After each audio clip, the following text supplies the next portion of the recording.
how to stay ahead as a conversion designer in 2025. So, I thought I need to share this for you na mga aspiring landing page designers and also conversion designers kung ano nga ba yung update sa industry natin and what's gonna change and how we can navigate it. So, unahin natin yung lahat para mas maintindihan natin, we need to discuss the evolution of internet first. So, way back 1958 hanggang 1990, the internet was really used for communication. So, basically, dun nag-start yung mga email and all. So, it's more on paano lang magamit yung internet, yun nga, to send messages. And during that time, yung way to make money from a business perspective is para makuha lang yung contact information or para makontak yung mga professional services or yung mga business-to-business transactions. Yun lang yun siya. And then, na-invent sina Google, sina AOL and all. So, pumunta na tayo dito sa information age, which dito na pumasok yung mga search engine and all. Now, during this time, yung monetization niya is through services na. Kumbaga, nakakapagbenta na ng website design via coding, HTML and all. And nagbebenta na din ng information products. For example, sila Dan Kennedy and all. Tapos, of course, yung blogging and then people were compensated for ad placement kung meron silang blog. Ito yung mga panahon na yun. And yung e-commerce nag-start na, which is yung Amazon.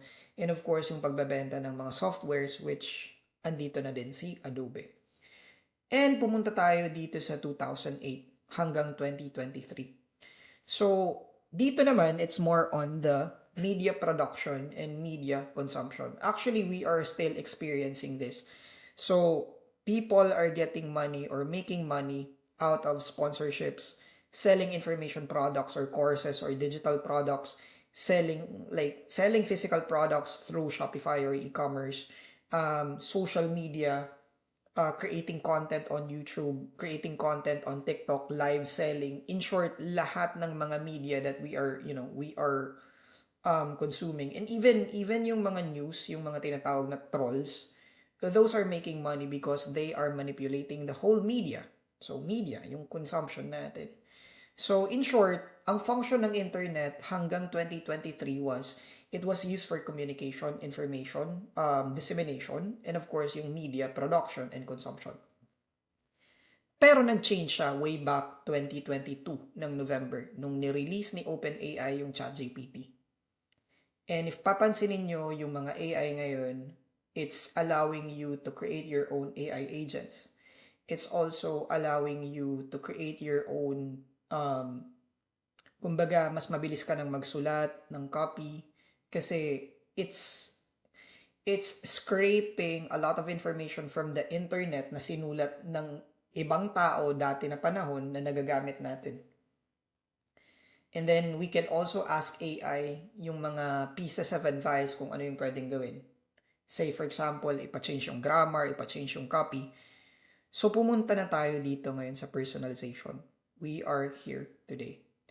And in the near future, I'm not sure kahit nga ngayon, if you try to ask ChatGPT, ano yung marirecommend mong video editor, it will give you a video editor tool na kung ano yung tingin niyang pinapanood mo or nagamit mo na. Say for example sa akin, nakagamit ako ng Screen Studio na app.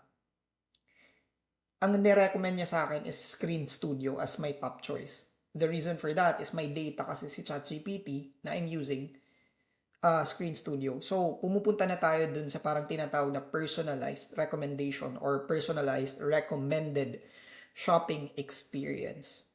And then, dahil din sa personalization, yung mga tao ngayon, yung attention span, and then yung paghahanap ng mas magandang experience, yung personalized experience, mas tumataas. So in short, for us, we want something instant. We want something na parang fit siya for us, personalized siya, customized for us. Dahil sa AI. So, yung monetization in the coming future is that AI will recommend products to use from brands or to use brands who provides great experience. So keyword natin dito guys is yung great experience. Now, why am I sharing this with you? Bakit, like, how is this related dito sa topic natin na how to stay ahead as a conversion designer in 2025? So, may tinatawag tayong demand and competition curve. So, kaya ko to pinapakita sa inyo kasi related siya dito. Way back 2008, yung competition, dun pa lang nagsisimula na pataas sa internet yung mga service providers, dun pa lang nag-start yung mga freelancing and shit, dun pa nga lang nag-start sila Upwork or yung Odesk during that time. And if papansinin nyo, way back 2008, yung demand ng mga business owners wanting freelancers, landing page designers, sobrang taas. And even dito sa time na to, if you're creating blogs, if you're creating articles, like from a designer's perspective, sobrang dami ng demand na magbabasa dun. And dito din, pag mag-upload ka ng YouTube videos, mabilis lang yung views. Kasi nga, the competition during that time is low. Pero the demand was high. But over the years, guys, naging maliit siya. So ngayon, dito umuso yung funnels during this time. Pero dito din, parang nagkaroon na ng competition ng konti.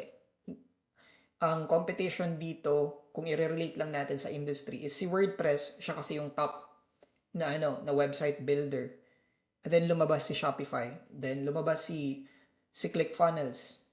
So in short, tumaas yung competition ng mga tools. Pero the demand was going down for the very reason na ngayon yung mga tao may mga choices na pwede akong mag-WordPress, pwede akong mag-ClickFunnels, pwede akong mag-Shopify. So in short, the demand is decreasing and decreasing and decreasing, but the competition is high and high and high, going high. In short, kailangan natin aminin na may competition talaga. Okay? In short, we really have to have a unique thing so that we can stand out. Pero ayun, nandito na tayo sa transition period. Which is yun nga, yung 2022. Nung lumabas si ChatGPT. So ngayon, in the coming years, mas tataas yung competition. And yung competition natin is not really other freelancers, but the AI. Okay? And I'm not saying na AI as the agent, but it's more on how other people are using AI. And some of them would even create tools na AI tools that would replace other people. And kailangan natin yun siya i-address or kailangan natin yun siya kumbaga i-accept kasi papunta talaga tayo dun. We are already in the age of AI. We are already in the adapting of AI. Okay? So the demand for our service will be lower if hindi tayo sumabay sa transition.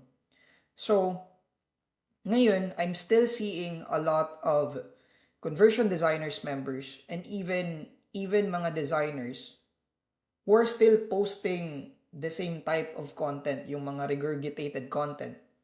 They're also giving out free lead magnets, yung mga PDF, when in reality, those things are already obsolete. Wala na silang sense. Why? Why would you give someone a PDF kung alam mong they can just type in sa ChatGPT and then ChatGPT will give them the information? It doesn't make sense.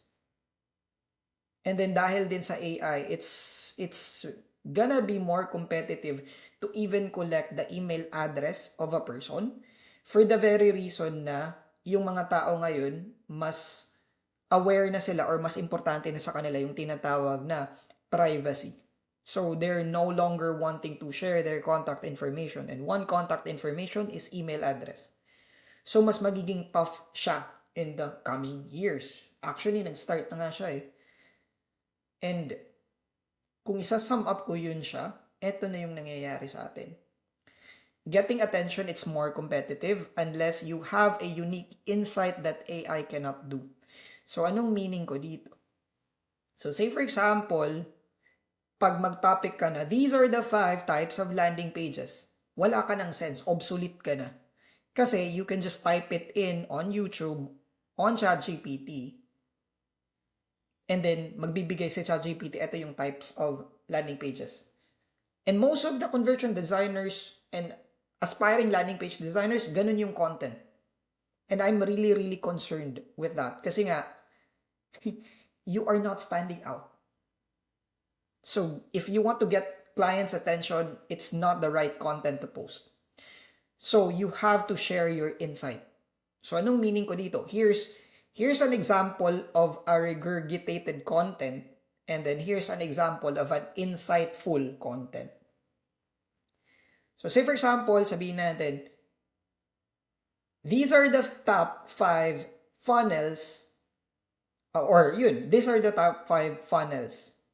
Webinar funnel, opt-in page, lead magnet funnel, so mga ganun. Yung mga list of things lang. Those are regurgitated content because those are easily searched on ChatGPT. Ito naman yung tinatawag na insight. Here's why I'm only using opt-in page that's just one section. And then ibigay mo kung bakit ganun siya. Yun lang, magbibigay ka ng rationalization mo, yun lang bakit ganun yung belief mo. That's a unique insight kasi yun siya eh. Like, that's the reason why you're using a one page or one section opt-in page. Yung iba, mahaba, sobra yung opt-in page nila, pero yung sa'yo, it's just one section. So, you can definitely get attention because it's not something common. And then, eto din, yung next.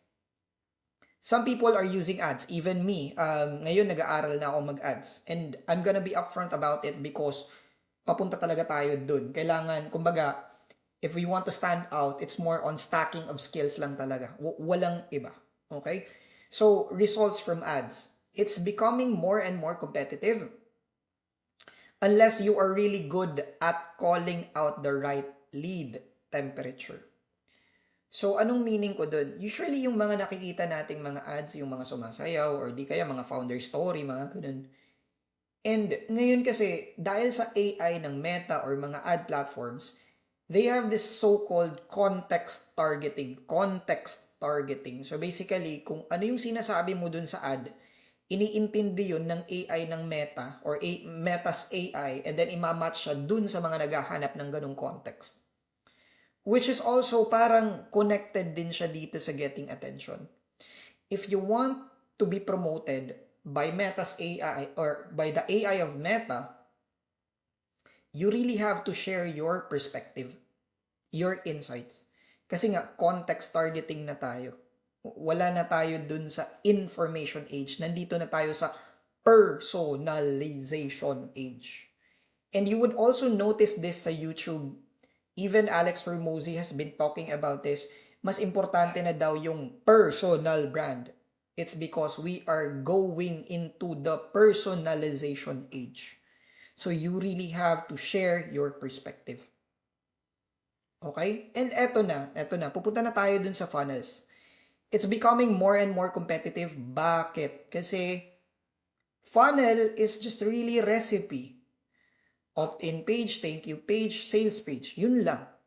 And there's a lot of tools right now that if you want to create a lead funnel, isang click na lang siya and then goods ka na. It's already created in just one click.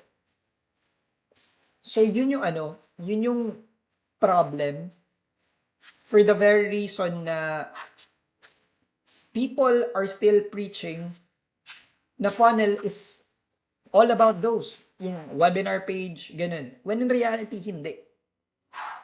In the coming years, or in the coming months, ang kailangan nang gawin is, you have to create a personalized customer journey. You really have to understand the 8 stages ng customer journey. And it's not really those generic funnel recipes. Yung personalized customer journey, yung kailangan yung intindihin. In short, yung mga timeless principles na tinuro na dati ng mga top marketers that's been working up until now. And those top marketers, they are actually behavioral psychologists na focus sila dun sa buyer or buying journey. And most of the people that I'm seeing right now when it comes to creating content, they're still talking about these recipes, and I have nothing against them. It's just that outdated lang yung information. And if outdated yung information, kawawa yung mga bago. Yun lang naman yun. And some of the newbies as well are still focused in the designing part. Like, paano baguhin yung kulay ng button? Paano paganahin yung button? Those things can be replaced. So you have to understand principles if you want to stand out. If you want to make a lot of money, you really have to understand these things na na-mention ko. Because in the coming months, you might not see it, pero for sure may mga ganung impact na. Paonti-onti lang. Do not just follow what people are saying on the internet. Follow what they are doing. And even me, like sa akin I'm telling you, if you feel na parang may agenda ako, like examine why am I doing this? And I'm okay lang sa akin. I'm gonna be transparent with you guys. The reason why I'm creating this content is I'm planning to create my own personal brand kasi papunta tayo dun sa personalization. And that's it. If hindi nyo nakikita na parang yun yung purpose, that's fine. If you want to examine why am I doing this, that's also fine. Pero like I'm telling you guys, if you stick with these things, yung mga funnel recipes, good luck. You will be replaced, madedehado kayo in the near future. And then next is yung using landing pages. Using landing pages, magiging more competitive siya, pero at the same time, if I'm being honest, if you would be able to create landing page for different types of buyer persona, there are only 6 buyer persona, ang mangyayari sa'yo is, like, even yung mga big brands ngayon, they're already starting with creating multiple types of landing pages na dedicated lang for one buyer persona. One product, 6 buyer personas, or 6 types of landing pages. Ang nangyayari is, yung brands, they're using landing pages na dedicated talaga sa mga buyer persona. Now, if you're gonna be using landing pages or if you're studying landing pages and then stuck ka pa rin ano yung magandang sections, paano papagandahin yung button, paano yung typography, paano i-connect yung domain, you have to level up. Kasi those things can now be solved by just one prompt dun sa AI. You need to focus on understanding the buyer persona and what specific sections yung importante. Okay? Like, if you want to start, like, eto pa, dati sinasabi ng iba, you have to create long form landing pages. What we are noticing right now, doing a lot of experiments, even sa CDPH na landing page, what we are noticing right now is, yung mga pages, paliit ng paliit, hindi na ganun kahaba. People are freaking lazy. So you have to match their laziness. Which is good kung gagawa ka ng design, which is good because you're still gonna be getting paid dun sa tamang amount. Yun nga lang, kumbaga, kung hindi mo naintindihan yung buyer persona, you will only get paid once. Pero if naintindihan mo yung buyer persona, you are gonna be getting paid 6 times. Kasi nga, you have to create 6 types of landing pages sa isang product to address those buyer personas. And of course, itong creating offers. Now, I'm not sure if you're following Russell Brunson. Pero he created this so-called The Offer Labs, wherein yung parang ginagawa niya is you mix and match other offers. Hindi mo na kailangan gumawa ng offer, parang kukuha ka na lang ng offer ng iba, imamatch mo dun sa product mo. The owner of that product will get paid automatically and you will also get paid automatically in commissions. So parang kung naghahanap ka ng complementary product, parang imi-mix and match mo na lang instead of you creating from scratch. And what does that entail? Well, essentially, yung meaning dyan is mas madami na yung shoppers, mas madami na yung buyers. It's just that Ang gusto nila is ayaw na nila na papalit-palit pa ng ibang, pages. Ang gusto nilang gawin is, kung bibili ako, kanino pa ako bibili or ano pang product yung dapat kong bilhin without me going to other pages or researching further. Yun nga, kasi nga, it's all about personalization. Parang, ito yung recommendation of products ko sa'yo, ito sila. But it doesn't have to be your product. But you still get paid by just giving out personal recommendations. Again, we are going towards personalization. Wala na tayo sa media, wala na tayo sa information. But of course, we're still gonna be using these principles so that we can create a personalized experience. Okay? And yun nga, in short, trends, tricks, tools will eventually be replaced, but understanding frameworks and principles will always be timeless. In the age of AI, you'll stand out when you use AI with your frameworks. And konting promote ko lang, that's the reason why I released the Click to Customer Playbook dito sa Philippines aside dun sa international market. Because there's a lot of conversion designers ang hindi nila maintindihan yung tinatawag na conversion design misalignment. Dun sa mga international clients, say for example, especially eto yung pinaka-funny, especially yung mga nasa Singapore and also yung mga nasa UK, mas gets nila yung misalignment, yung add to landing page, hindi daw nagko-communicate properly. So, ngayon, mas dadami pa at dadami pa yung mga ngailangan nito. Kumbaga, nasa transition age pa lang tayo. Pero, yun nga, mas nagiging mas importante to siya. If you're still someone who's stuck in, anong magandang section? Ilan yung section dapat ganito? Good luck sa'yo. Kasi, ito na yung kailangan nating maintindihan. We need to ensure that everything is aligned. Like, kung gagawa tayo ng landing page or ad, it needs to target the right or attract the right lead temperature. And if we're gonna be writing a call to action, it needs to call out the right market awareness with the right market sophistication.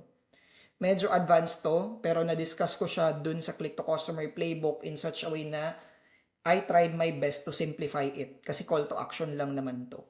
And then of course, we need to ensure na if we're gonna be attracting the right lead temperature and also calling them out na tama yung awareness level nila, we need to address the objections of these types of buyer personas. Iba-iba yung objection. And of course, we have to structure our offer in such a way that it handles the objections as well. Okay? Kasi once you create that, that aligned stuff, hindi talaga mahirap yung conversion. But this is somewhat high level.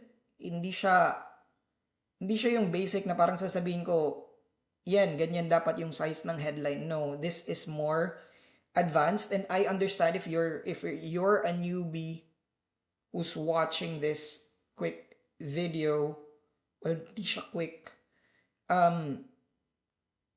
Medyo mabigat siya, pero if talagang seryoso ka as a landing page designer, you would want to understand this because this will definitely be a competitive edge that even good designers doesn't understand. Kaya marami yung mga tinatawag na starving artist because they're focused on beautification. And then yung iba, yung mga ugly designers with huge psychological wallet, mas nag-thrive kasi nga, including na ako dito, I've done my best to understand these. Which is yun nga, yung buyer psychology. Hindi ako focused dun sa mga design trends for the very reason that those are not timeless. Mas nagfo-focus ako dun sa mga timeless that way. Kasi hindi naman nag-change yung buyer psychology. Once you understand it, pwede mo siyang ma-apply kahit anong medium. So anyways, I'm just really wanting to give you a little bit of update on how you can stay ahead as a conversion designer in 2025. And it's really more on understanding timeless principles and applying it in your own craft.